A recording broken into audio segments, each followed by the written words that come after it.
Mata miwamate n'okwewala okugula emijoozi mukadde akasembayo oluusi egibeera egy'obuseere.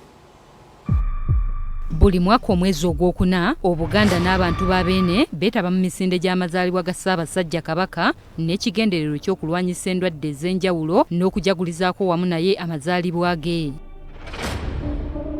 Ku mulundi guno emisinde gino gyakuddukibwa ng'ennaku z'omwezi mukaaga omwezi ogwokuna n'ekigendererwa ekyokulwanyisa mukenenya era we butuukidde olwaleero ng'abantu bongedde amaanyi mu kugula emijoozi gy'okuddukiramu emisinde gino.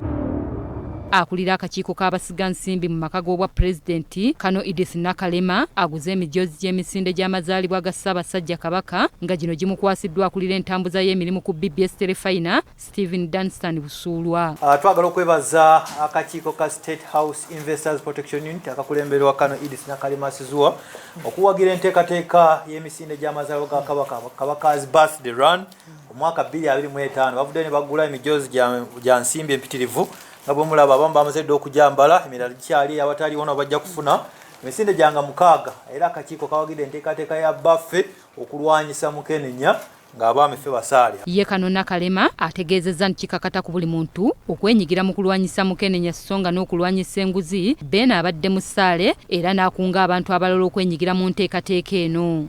Emisinde eno gya kuwagira abalwadde ba mukenenya kitukwatako fena kubanga byabulamu bwe bulamu bwonna mu nsi yonna naddala Uganda yaffe.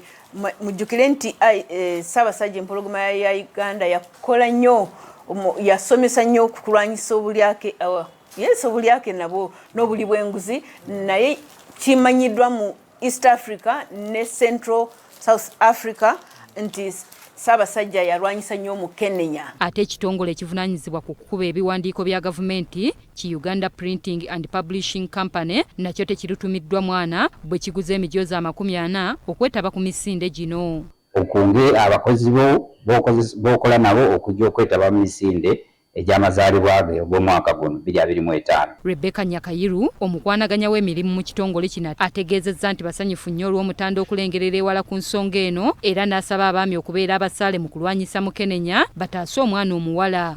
Tukwebaza nnyo okugyayo omulamwa guno kubanga buvunaanyizibwa bw'abaami bonna bataata baffe abakozesa baffe abaami abantabani baffe bakojja baffe na buli mulenzi yenna eyo okutuyambako okulwanyisa obulwadde buno. Baabakozi b'ekitongole kino nabo balabiddwako nga babuganya essanyu bwe batyo ne baweera okuba abataka mu lubiri ng'ennaku z'omwezi mukaaga omwezi ogwokuna. Mu ngeri y'emu essomero lya Muza High School Kabembe Mukono liguze emijoozi egibalirirwamu obukadde bw'ensimbi 2 gye bagenda okuddukiramu emisinde gy'amazaalibwa ga Beene egy'emyaka 7.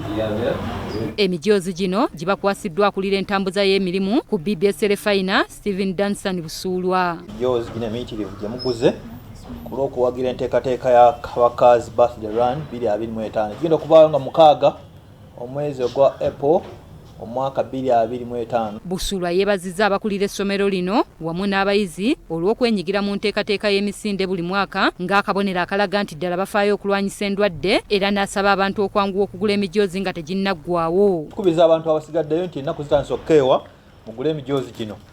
Toddukira mu mujoozi gw'amaka guwedde ojja kuswala kubanga buli mwaka gubeerako ekyenjawulo. Mayanja George amyuka omukulu w'essomero lya Muza High School Kabembe Mukono ategeezezza nti buvunaanyizibwa bwabwe ng'abakulira essomero lino okwenyigira mu nteekateeka ya Beene n'ategeeza nti bakiteekawo nga kya buli mwaka. Twaliwo n'omwaka oguno weetuli ate tweyama nti n'emyaka emirala egiddako tujja kweyongera okubeerawo nga tudduukirira enteekateeka eno. Ye ssettendekero wa Makerere ng'akulembeddwamu amyuka akulira ssettendekero eno Profesa Barnabas Nawangwe baguze emijoozi okwetaba mu misinde gy'amazaalibwa ga Ssaabasajja Kabaka. Zimaze okugufuna era ndi ready ku lunaku olwo ngenda kubeerayo nnyo. Profesa Nawangwe asinzidde wano n'akunga abantu okwetaba mu misinde gino basobole okuteeka ettaffaali ku kulwanyisa mukenenya. Era nkubiriza ab'e Makerere mwena mugende namwe mugule emijoozi gino mwetabe mu misinde gino. Jacqueline Nantale, BBS Terefayina agesigika.